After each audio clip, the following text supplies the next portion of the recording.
நல் மெய்ப்பரின் சத்தம்.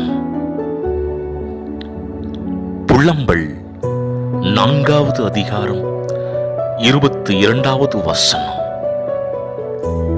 அவர் இனி உன்னை அப்புறம் சிறைப்பட்டு போகவிடார்.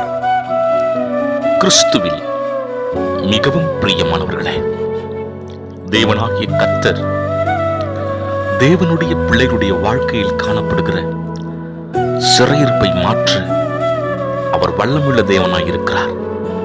கோபமோ ஒரு நிமிடம், அவருடைய தயவோ நீடிய வாழ்வு.